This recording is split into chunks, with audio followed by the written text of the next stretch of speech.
Okay, g'day guys. Oh, good day. Welcome back. Welcome back. Oh, Episode 2. same time. Episode 2. Episode 2. Thank you for giving us a bit of a portion of your time. Yes, thank you. Just before we jump in, I just want to address that we are touching on some quite hurtful topics today. Just sensitive content. Sensitive content, yeah. That's probably a better term. Absolutely.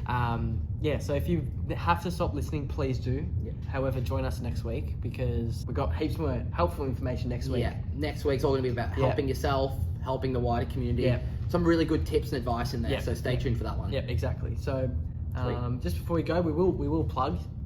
Please, if there's any issues today that you've listened the whole way through and you need help, please seek Beyond Blue or Headspace, specifically their Yarn Safe website. So that website is, I'll just put it here. Excellent resource. Excellent resource. Have a look at that.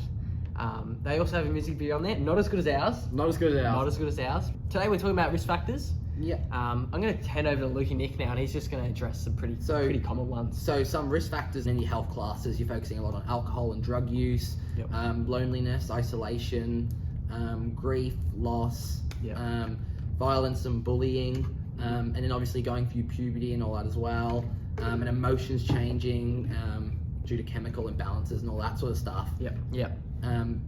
And Aboriginal people as well, Ben. Yeah, Aboriginal and Torres Strait Islander people are going to experience some specific risk factors, aren't they? Absolutely. Yeah. So there's probably the three main ones here are probably, I'll go through the first one, intergenerational trauma. So trauma through generations. If your parents are experiencing trauma through generations, it's hard for them not to pass it on to you. This is obviously going to affect your mental health, specifically anxiety and depression, which is what we're trying to reduce here on this podcast, aren't we? Yeah, absolutely. So next up, we've got the connection to land, culture, spirituality, which all in turn affect your identity, don't they? Yeah, absolutely. Very close link there. Very close links. So as an Aboriginal and Torres Strait Islander person, you're probably going to associate these terms with who you are as a person. Doesn't mean everyone will, doesn't mean you should, doesn't mean you shouldn't. Obviously, it's got a lot to do with the stolen generations.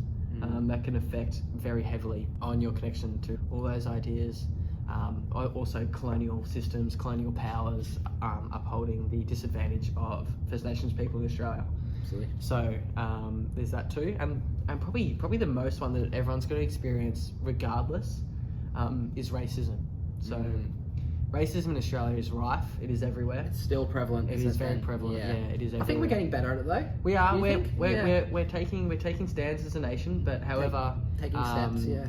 we're not doing as good as we could be. So we look at the footballers in the AFL that I'm sure everyone at home is going to know about.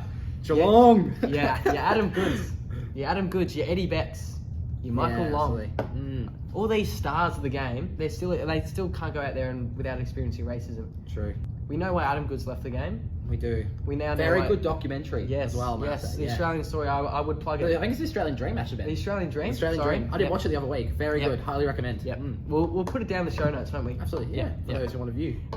So give that a watch if you want. Obviously, some people are going to take on racism more than others. Doesn't mean you should or you shouldn't. It's going to affect you differently, but just make sure you're taking care of yourselves because unfortunately there still are some bigots out there that just are horrible people. Absolutely. All right, so next thing I was on we're just going to talk about don't take on other people's hurt, aren't we, Luke? Right. So this is just a handy hint we're going to chuck in here. If someone comes to you with a mental health issue, just because they say they're depressed doesn't mean you have to take it on and say, oh, they're depressed, that's going to affect me. Yeah, absolutely. It may. If you're experiencing some hurt from it, please seek help yourself. Yes. And that's the first step as well, Ben, isn't it? That is the first step. Taking a step, seeking help, being brave enough. It's okay. It is okay. We've got a song coming up, episode 5. Yeah. It's okay. Stay tuned. It's quite good. Stay tuned. It is coming. So should we do a question or something, Ben? Yeah. We're going to call her on the hotline, so we'll just jump over there. Yeah. Yeah. Hi. I'm not connected to culture because my grandma and granddad were a part of the stolen generations, but I feel fine. Like, I don't feel anxious or depressed.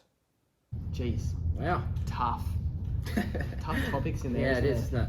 So I mentioned before about the stolen generation. It's a very tough topic. I personally wouldn't say come to us with any issues with the stolen generation. I would reach out to a healthcare professional on Headspace, which we'll also plug later. But Yarn Safe, you can reach out to them. So it's Indigenous specific Headspace platform. Well, for those people at school, Ben, don't they have the CASOs?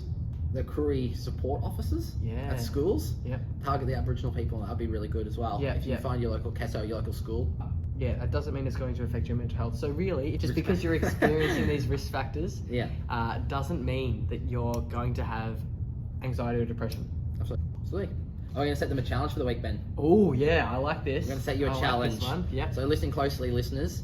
We want you to go up to a stranger and ask them if they're okay. Yes. That's it. That's simple. Okay. And this small action can make a huge difference to someone's day. Yeah. And obviously you can point them in the right direction as well with help and guidance and resources. Yep. Something that we'll do during our week, Ben. We'll definitely be doing it when we leave here. We will. And yeah, hopefully every little helps. And this is a small step that we can all make. Yeah, And it's a small step. You may be able to help them, you may be able to not, but if you need more information on how to help this person that you've reached out to, join us next week and we'll be able to tell you how to help yourself, help a friend. See you, team. Alright, thanks guys.